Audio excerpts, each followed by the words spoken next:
E falando agora dos projetos apresentados neste ano, alguns deles sugeriram mudanças no regimento interno da Câmara para dinamizar as sessões ordinárias, dar mais transparência aos trabalhos parlamentares, mas acabaram rejeitados pelo plenário, né, Lucas? Quais foram essas sugestões aí não aceitas? Bom, primeiro nós vamos falar que os dois projetos em si têm uma correlação entre eles, tá?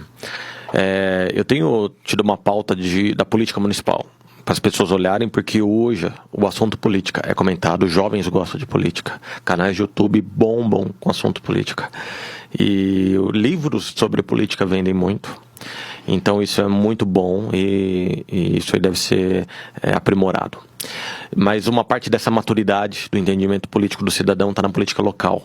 O pacto federativo que vai ser proposto pelo governo agora, ele visa trazer mais poder para o município. Muitos sabem que eu fiz a minha curso superior nos Estados Unidos e foi uma grande experiência, e lá eu percebi uma estrutura federativa totalmente diferente, da qual o cidadão era muito participativo na política local, porque a política local importa muito, tanto que os estados têm a possibilidade de legislar sobre processo penal e código penal, diferentemente de cada estado. Isso é uma autonomia muito grande. Bom, isso é importante. E aí você tem que ter o quê? A participação nos assuntos políticos do cidadão, que hoje tem olhado muito o governo federal. A reclamação imensa, e da qual eu compartilho com a maioria dos munícipes, é a quantidade de voto de aplauso de pesar na sessão. Se torna enfadonho.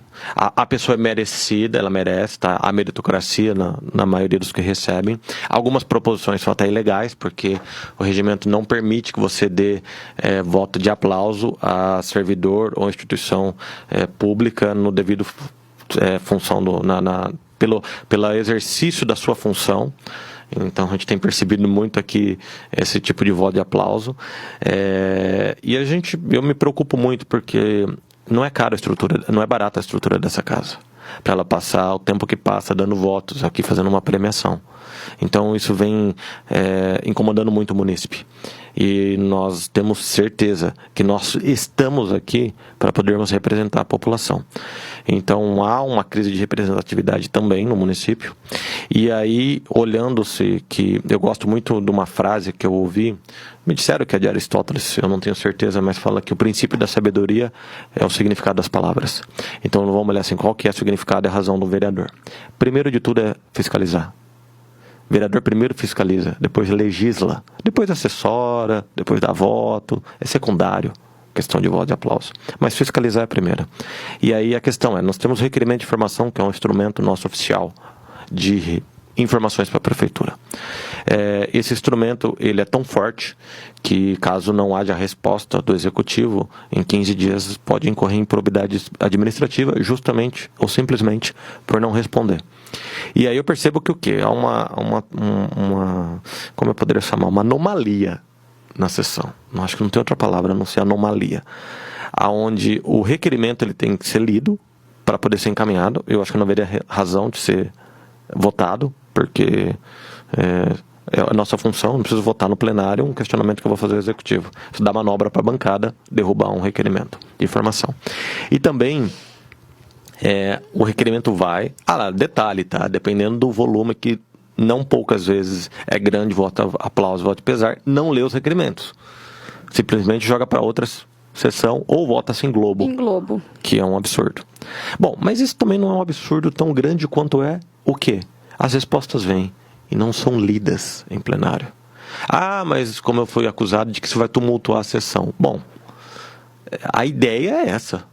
Não é tumultuar no mau sentido, mas que as respostas do executivo, mesmo que seja necessário um resumo, seja lido. Nossa maior função é essa. Que haja uma necessidade de maior empenho do legislativo, dos assessores aqui, criem e redigam esse resumo, é para isso que nós estamos aqui. Não faz razão nenhuma nós fazermos os questionamentos e não ter um debate, até porque no meu projeto eu pedia que as respostas viessem até quinta-feira e depois encaminhadas aos vereadores para que nós chegássemos à sessão sabendo a resposta. Já. Isso ia gerar debates, isso ia gerar novos requerimentos. Politicamente ia ser fértil, virtuoso esse momento. E eu tenho certeza que a maioria da população ia se interessar sim em assistir. Mas, infelizmente, essas propostas foram rejeitadas, né? Tanto da leitura das respostas aos requerimentos de informações oficiais em plenário, quanto da diminuição dos votos de pesar e de aplauso apresentados pelos vereadores. São propostas que o senhor pretende, tem a intenção de reapresentar no próximo ano, continuar insistindo nelas? Tenho, até porque é o seguinte, o que eu percebo é que alguns colegas ainda não entenderam a mudança. Estão alheios ainda à vontade do povo. Então, assim, nós não estamos aqui para ficar pedindo só para tapar buraco.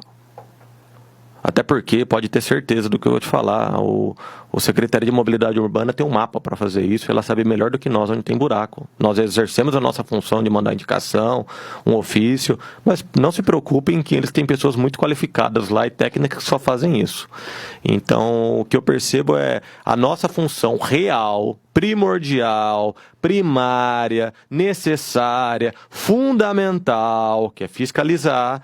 É necessário debater o nosso instrumento mais importante, que são os requerimentos. E alguns colegas acham que isso tumultua a sessão. Então, eu não sei qual que é a razão de nós estarmos aqui. Eu acho que se fosse para voto de aplauso, a gente montaria aqui um salão de festa e ficaria dando premiação.